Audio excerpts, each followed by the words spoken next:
ஒரு கோவிலுக்குள்ள போகும்போது தொட்டு தலையில வைக்கிற மாதிரியே தான் வீட்டுக்குள்ள போகும்பொழுதும் கால் செருப்பை கழட்டி விட்டுட்டு வீட்டுக்குள்ள போகும்போது இந்த வீடு எல்லா உத்தரவாதமும் உங்களுக்கு தெரியுது. உங்களோட இந்த அறையில உட்காம பக்கத்து அறையில இருக்கக்கூடிய தாய் தகப்பன் மற்றவர்கள் எல்லார்கிட்டையும் நான் இங்க வரதுக்கு முன்னால வந்திருக்கேங்கிற விஷயத்த அவங்க கிட்ட சொல்லிட்டு தான் வந்தேன். இன்னொன்னு சொன்னேன், திரும்பி போகும்போது மறுபடியும் உங்ககிட்ட சொல்லிட்டு போறேன் அப்படின்னு. அப்பா அம்மாவா இருக்கிறது இந்த வயசுல உங்களுக்கு புரியாது. எந்த பொருளையும் அனுபவிக்கிற வரைக்கும் அதனுடைய தேவை நம்ம உணர்ந்ததே கிடையாது. ஒரு இடது கைக்கு ஏதாவது ஒரு பிரச்சனை வந்து அந்த கை உங்க கூட வராது கொஞ்ச நாளைக்கு அப்படின்னு கையில ஒரு ஊஞ்சல கட்டி கழுத்துல மாட்டி உங்களை ஒரு ஆர்த்தோபெடிக் சர்ஜன் ஒரு 10 நாளைக்கு விட்டாரு அப்படின்னா ஒத்த கையால தலை சீவும் போதுதான் உங்களுக்கு எல்லாம் தெரியும். தலை சீவும் பொழுதுல இந்த ஒரு கை தான் சீப்பு பிடிச்சிட்டு இருக்கும். இது என்னமோ பெரிய காரியம் பண்ண மாதிரி இந்த கை கூட கூட வந்துட்டே இருக்கும். ஒத்த கையால பொத்தான் போடும் பொழுதுதான் ஓஹோ இந்த கை தேவைப்படுமா அப்படின்னு. ஆக ஒரு பொருள் இருக்கிற வரைக்கும் அதோட அருமை தெரியாது. அப்பா அம்மாவும் பெரும்பாலும் அப்படியேதான், மூச்சு காற்று மாதிரி தான். மூச்சு விடும் போதெல்லாம் ஆஹா மூச்சு காற்று உனக்கு மிக்க நன்றி, நான் என்ன சுவாசிக்கிறேன் சொல்ல போறோமா என்ன? கண்டிப்பா மாட்டோம். மூச்சு அடிச்சா மட்டும்தான் பக்கம் பக்கமா திரும்புவோம், ஐயோ காத்து கிடைக்கலப்பா அப்படின்னு. அப்பா அம்மாவும் அதேதான். அந்த அறையில உட்கார்ந்து இருக்காங்க. அஸ்திவாரங்கள் ஒரு நாளும் அழகா இருக்காது. இது வந்திருக்கிற குழந்தைங்க முதல்ல புரிஞ்சுக்கோங்க. நீங்க நினைக்கிற மாதிரி இது எங்க அம்மா இது எங்க அப்பா அப்படின்னு சொல்லி எல்லாரும் முன்னாலையும் நீங்க அவங்களை எம்பி பார்த்து உயரமா அவங்கள பார்த்து மகிழ்ந்த நாட்கள் எல்லாம் இருக்கும்பொழுது நீங்க 3 வயசும் 4 வயசும் அவங்களுடைய முழங்கால் உயரம் கூட இல்லாம இருந்த நாட்கள் அது. அவங்களுடைய விரலை பிடிச்சுக்கிட்டு அவங்க விரல் நுனியால உலகத்தை பார்த்த நாட்கள். அப்புறம் இடுப்பு அளவு உயரம் வளர்ந்தீங்க, அப்புறம் தோள் வந்தீங்க, இப்ப தோளையும் தாண்டி தோளுக்கு மிஞ்சிய தோழர்களாகத்தான் இந்த வயசுல வந்து உட்கார்ந்துருக்கீங்க.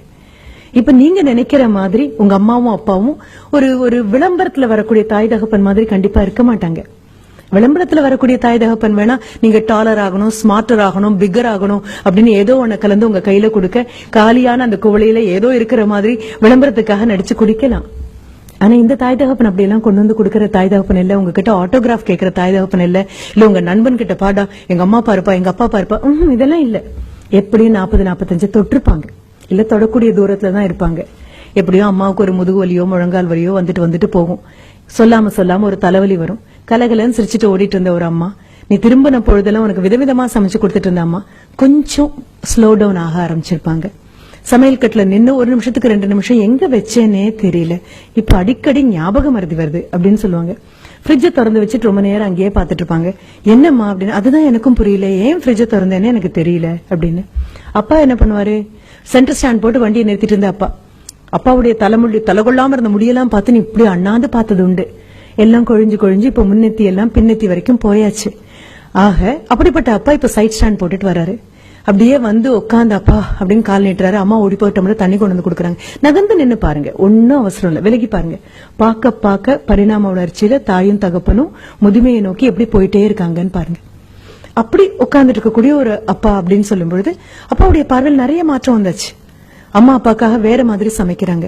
உங்களுக்கு ரோஸ்ட் போட்டு 4 பக்கம் நெய் ஊத்தி எண்ணெய் ஊத்தி எல்லாம் பண்ணி போதுமா முருகலா இருக்கா அப்படின்னு அந்த தோசைக்கல்ல விட்டு தோசை ஐயோ எடுத்துரு என்ன இதுக்கு மேல இருந்தா தீஞ்சு போயிருவேன் அதுவே எழுந்து வர அளவுக்கு அதை முருகலா பண்ணி கொண்டு வந்து கொடுத்து காதுல ஒரு பென்சில் மாதிரி ஒண்ணு வச்சுட்டு என்னப்பா உனக்கு வேணும் அப்படின்னு பக்தி பரவசத்தோட பாக்கும்போது இன்னொன்னு கூட அப்படின்னு சொல்லுவீங்க. ஆனா அப்பா கிட்ட பாத்தீங்கன்னா இந்த முருகல் தோசை எல்லாம் போய் ரொம்ப நாள் ஆச்சு. ஒரு இட்லி பாத்திரம் மூடி எடுத்து வச்சு அம்மா மூடி வச்சு இது பண்ணிருப்பாங்க. கொஞ்சம் பாருங்க, அவங்களுக்கு வயசு மட்டுமே ஆகல, அந்த வயசு தேவையில்லாத நோய்களுக்கெல்லாம் மிகப்பெரிய விண்ணப்பமாகவும் கை நீட்டி உட்கார்ந்துருக்கு. அப்புறம் தேங்காய் சட்னி இல்லையா, தக்காளி சட்னி இல்லையா அப்படியெல்லாம் கேட்க கூட உங்களுக்கு தெரியாது. ஒயிட் சட்னி இல்லையா, ரெட் சட்னி இல்லையா அப்படிலாம் கேட்கதானே தெரியும். தமிழ் அந்த அளவுக்கு பழக்கத்துல இருக்கு அப்படின்னு சொல்லி கேட்டு அம்மா ஓடி வந்து ஐயோ இன்னைக்கு இல்லப்பா சாம்பார் தானா, சரி பரவாயில்ல 2 வேணாம், ஒரு தோசை இன்னொன்னு போடுங்க. ஒன்னும் குறைய போறது இல்ல. ஆனாலும் கேக்குற துணி அப்பா பாத்தீங்கன்னா அப்பாவுடைய உணவு முறையில மாற்றம் இருக்கும். நடையில அந்த பழைய ஸ்பீடெல்லாம் ஒன்னும் இல்ல. பாக்கணும், நான் இன்னும் அவங்கவுங்க அம்மா அப்பாவை தானே பாக்க சொல்றேன். இதுக்காக பக்கத்து வீட்டு குழந்தைய கூட்டிட்டு வர முடியும், வாடகை கொடுத்து இவங்களை பாத்துட்டு போ அப்படின்னு சொல்ல. உங்களுக்கே அதற்கான அவகாசமும் நேரமும் இல்ல அப்படின்னா வேற என்ன பண்றதுக்காக தான் உங்களுக்கு இப்ப நாங்க கல்வியை கொடுத்துட்டு இருக்கோம்.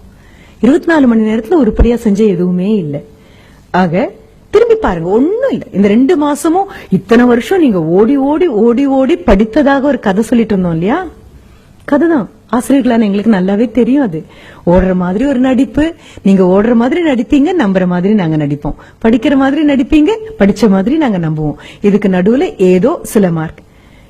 இது அத்தனையும் தாண்டி இந்த 2 மாசத்துல எத்தனை பேர் அப்பாவுக்காக அப்பா நான் வண்டி பண்ணி தரேன்ப்பா, நான் ஏர்ன் பண்றேன்ப்பா, உட்காருங்கப்பா, இது என்னப்பா இது, தோளுக்கு மிஞ்சி வளர்ந்தாச்சு, அப்புறம் நான் பாத்துக்கிறேன்ப்பா எல்லாம்.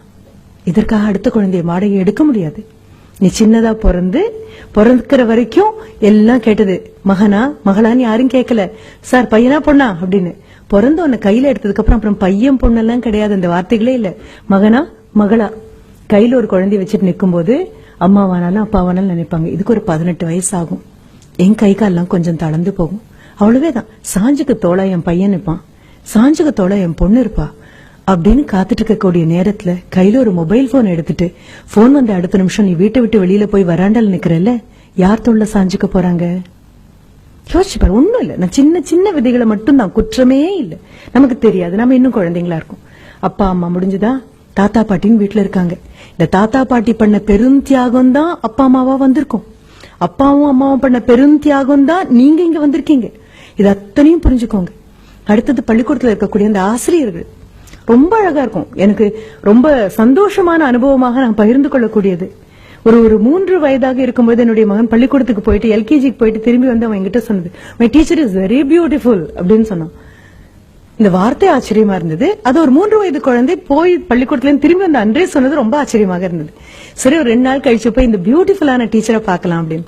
ஆனா அதுக்கப்புறம் அவன் அளக்க முயற்சி பண்ணினான். அவங்க ஆசிரியர் ரொம்ப அழகா இருக்காங்களா, அந்த அழகு எவ்வளவு நீளமாக இருக்கும் அப்படின்னு சொல்றதுக்காக நாங்க இருந்த வீட்டுல இருந்து ஒரு குறைந்தபட்சம் 10 கிலோமீட்டருக்கு அந்த பக்கம் இருக்கக்கூடிய ஒரு இடத்த சொல்லி, she is beautiful from our house to Gandhipuram, வீட்ல இருந்து அந்த காந்திபுரம் அளவுக்கு அழகா இருக்காங்க அப்படின்னு. இது அளக்க கூட முயற்சி பண்றானே, கண்டிப்பா இந்த ஆசிரியரை பார்த்தே ஆகணும். ஒரு 4 நாள் கழிச்சு போனா தலையெல்லாம் குப்புன்னு நரைச்சு தோளெல்லாம் சரிஞ்சு சுலபமா ஒரு 58 தாண்டி இருப்பாங்கல்ல, தாண்டறதுக்காக இருப்பாங்க.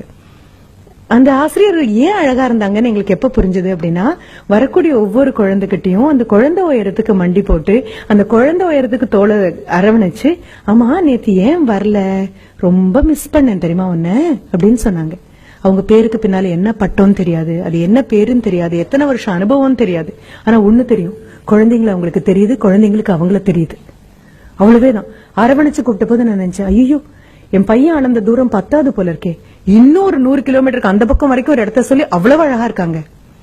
ஒரு ஒற்றை நிமிடம் உங்களுடைய 1ஆம் வகுப்பிலிருந்து 12ஆம் வகுப்பு வரைக்கும் உங்க விரல பிடிச்சு உங்களை கூட்டிட்டு வந்த ஆசிரியர்களை ஒரு நிமிஷம் யோசிச்சு பாருங்கன்னு சொன்னதனுடைய அர்த்தம் அதுதான். இந்த அஸ்திவாரங்கள் அழகாவே இருக்காதுப்பா. அஸ்திவாரம் அழகா இருக்காதுன்னு சொல்லும் போதுதான் இந்த 3 பேரை நான் சொன்னேன். அம்மாவும் அப்பாவும் ஆசிரியர்களும் நீங்க நினைக்கிற மாதிரி அழகா இருக்கணுங்கிற அவசியம் கிடையாது. ஆனா இன்னி தேதிக்கு உலக பேரழகி யார் அப்படின்னு சொன்னா, ஒரு 10 ஜட்ஜ் உட்கார்ந்து திருப்பி ஒரு 15 கேள்வியை கேட்க, முகம் எல்லாம் திருத்தப்பட்டு, உயரங்கள் எல்லாம் திருத்தப்பட்டு, உருவ அளவுகள் திருத்தப்பட்டு உங்க முன்னால கொண்டு வந்து நிறுத்தக்கூடிய பெண் அல்ல உலக பேரழகியாக இருக்கும். கண்ணமுடி பாத்தீங்கன்னா அவங்க அம்மாவை மிஞ்சி ஒரு அழகி கிடையாது. உலக பேரழகன் யாராக இருக்க முடியும்?